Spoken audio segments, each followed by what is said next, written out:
Ante todo, muy buenas tardes. Siendo las 3 de la tarde, nunca me voy a olvidar de ese país, que es la hora del café, ¿no?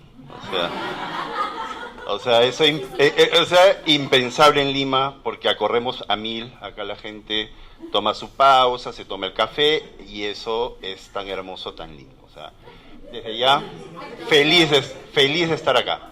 Entonces, en efectos de presentarme, mi nombre es Jorge Achín Vázquez, licenciado en Arqueología por la Universidad Nacional Mayor de San Marcos, docente también de profesión.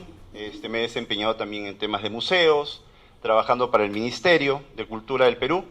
Y bueno, acá les traigo una exposición, una experiencia que se desarrolló en el Aeropuerto Internacional Jorge Chávez, ¿no? Que parte de una gestión arqueológica y cuyo desenlace fue un centro de interpretación. Y les voy a contar a continuación.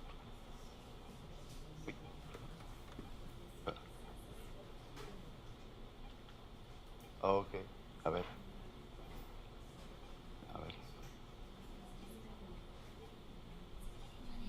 Ok.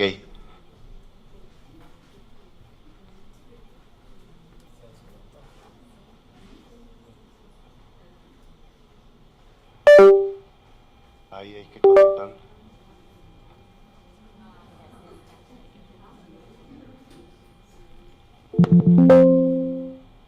Ahí. A ver. Ahora sí. Problemas técnicos.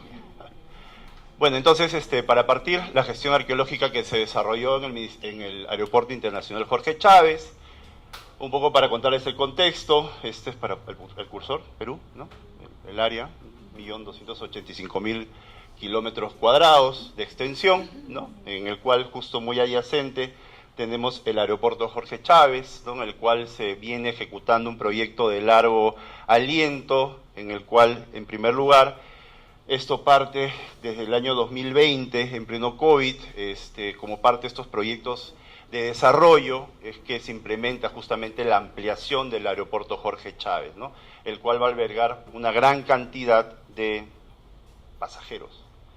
Entonces, un poco la agenda para mostrarles el plan de monitoreo, los hallazgos arqueológicos identificados al interior del proyecto arqueológico, las medidas de protección, difusión y reconocimiento por parte de la empresa a las diversas contratistas. Un poco para explicarles el contexto en que se desarrolla este proyecto. Cuando se realiza cualquier tipo de excavación por parte de empresas, ya sean nacionales o privadas, la empresa está comprometida a realizar un plan de monitoreo que se presenta al Ministerio de Cultura. ¿Esto qué quiere decir? Cualquier tipo de remoción, por más pequeña que sea, tiene que estar supervisado siempre bajo un arqueólogo. ¿Ya? Entonces, en ese sentido, se ejecuta un plan de monitoreo arqueológico. Este monitoreo arqueológico se ejecutó en lo que vendría a ser el terreno del Aeropuerto Internacional Jorge Chávez, que cubre cerca de 900 hectáreas en total. 900 hectáreas que fueron monitoreados cerca de 10 arqueólogos, trabajando alrededor, en hora punta, con todo este movimiento de tierras, más de 3.000 obreros en campo. Entonces, un poco para contarles el área de extensión, cómo era antes el área donde está la expansión del aeropuerto, campos de cultivo, y finalmente todo el movimiento de tierras que se hizo, ¿no? Millones de metros cúbicos de tierra que tenían que ser supervisados por un equipo permanente de arqueólogos, tanto de día como de noche. Entonces, ahí tenemos justamente con la maquinaria y el arqueólogo trabajando. Y en ese interín, como les acabo de mencionar, la capacitación y sensibilización en torno al patrimonio es fundamental para los diversos, stakeholders que están trabajando con nosotros, ¿no? No afectación al patrimonio, a través de charlas de concientización, así no haya, sino que es como una manera de prevenir lo que va a poder suceder. Entonces, en ese sentido, en los canales internos que tenía la empresa también se hizo un tema de difusión interna, ¿no? Con la creación, pues, de todo un tema de infografías al interior mismo de la empresa. Se hicieron capacitaciones y charlas de sensibilización y todo un tema de qué es lo que hace un arqueólogo, porque muchas veces somos incomprendidos en la sociedad. Porque dicen, pues, no, el arqueólogo es el que llega con su cucharita ¿no? Entonces, hay todo ese mito, ¿no?, detrás, y que no se nos toma muchas veces en serio. Pues, ¿qué hace un arqueólogo en un proyecto de tan gran envergadura, ¿no?, como es el Aeropuerto Internacional Jorge Chávez? Pues bien, un poco para ir haciendo antecedentes históricos, este terreno fue una hacienda, ¿ya? Desde épocas coloniales, inclusive desde época del siglo XVII, y posteriormente pasa a manos de la familia del presidente, el expresidente Manuel Prado Ugarteche, que tenía bastantes vínculos con Estados Unidos en su momento, ¿no? Con Kennedy. Inclusive acá está el presidente Manuel Prado Ugarteche con Kennedy. Esta casa hacienda pasa por una reforma agraria. En 1969 los militares deciden expropiar gran parte de estas tierras y pasarla a mano de los trabajadores. Entonces, eso es por un periodo porque pasa este terreno, ¿no? En ese interín, dijimos, pues llegamos los arqueólogos en el 2020, pleno COVID, trabajar pues totalmente seguros. Se lograron identificar alrededor de evidencia colonial, evidencia republicana y también evidencia arqueológica. Éramos subestimados, no va a haber porque ya lo removieron todos los campos agrícolas, no va a existir nada, o sea, no creían en lo que podría darse, ¿no?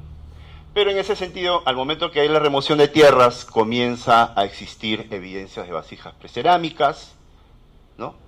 Prehispánicas en realidad, de alrededor de 200 después de Cristo, losas del siglo XIX, en todo este terreno que cubre 900 hectáreas.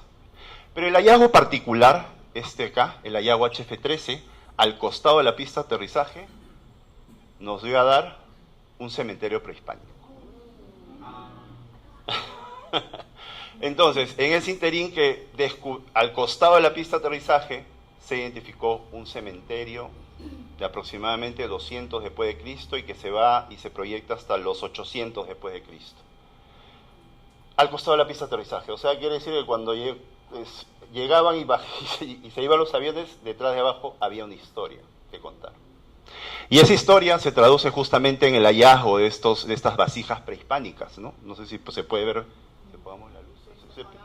Ok. Entonces se pueden ver estas vasijas prehispánicas que están, digamos, a flor de piel. Y dentro de esta vasija prehispánica se identificó un individuo. Tenían esos patrones. Ajá. Entonces, sí. No, tranquilo. Sí, papá.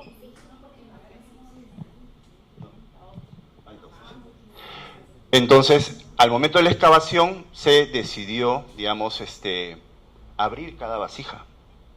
Y nosotros pensamos, pucha, o sea, tenemos que abrirlas, pero ya, no vamos a encontrar nada.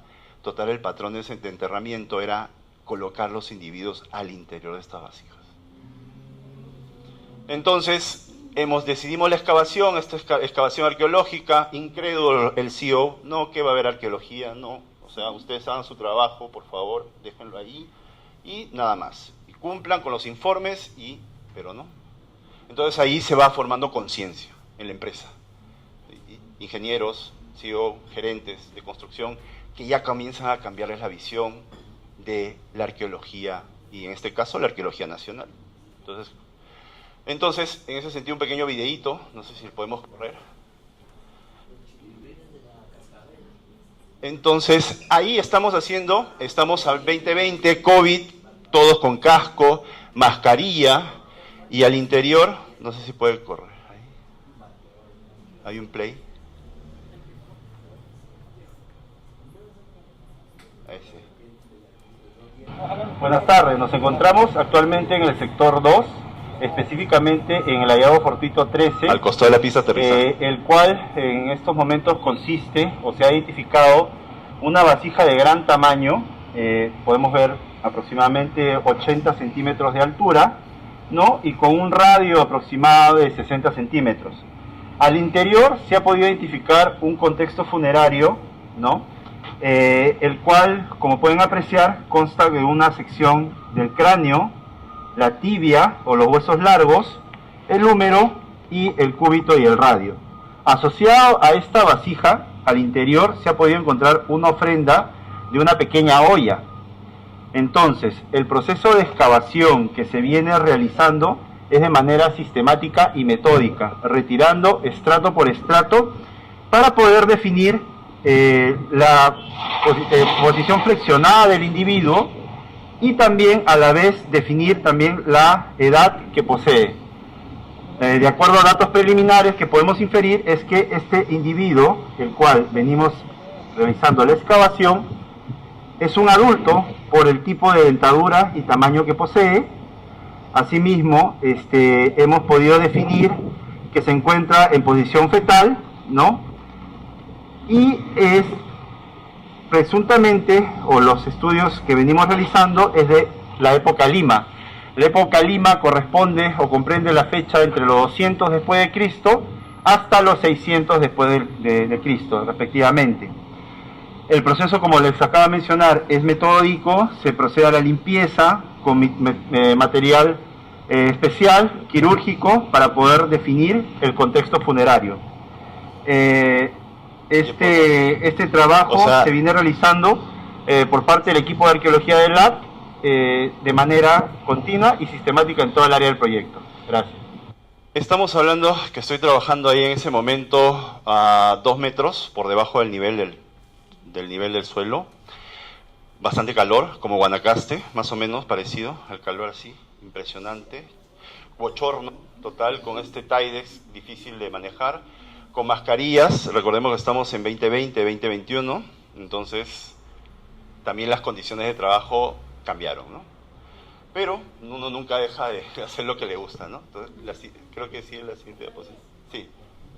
Entonces, a raíz de que vamos encontrando todos estos hallazgos, ¿no? O sea, buenas tardes, nos encontramos actualmente en el sector 2, específicamente en el hallazgo fortuito 13, el cual sí, en estos momentos... Ahí está. Entonces, a partir de que comenzamos a encontrar estos hallazgos, estas evidencias, ¿no? Comienzan a cambiar la visión, comienza a transformar, comenzamos a encontrar estos hallazgos, este material cerámico, este material alfarero, que más o menos, como les mencioné, está entre los 200 y 600 después de Cristo por la tipología que ya se había establecido previamente, ¿no? Entonces ya más o menos tenemos una cronología relativa. Aún estos estudios siguen adelante, los huesos van a ser analizados para saber dieta, ¿no? de qué murieron los individuos. Pero tenemos una colección, digamos, cerámica interesante en este hallazgo, ¿no? Siguiente, por favor. Entonces, bajo un proceso ya pasamos a una segunda etapa, que es la misma conservación de los objetos. Sí, play.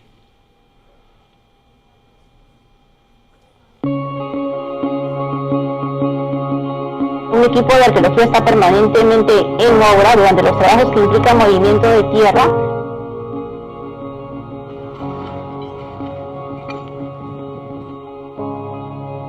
No olvidemos que estas piezas han estado cubiertas por siglos de siglos bajo la tierra.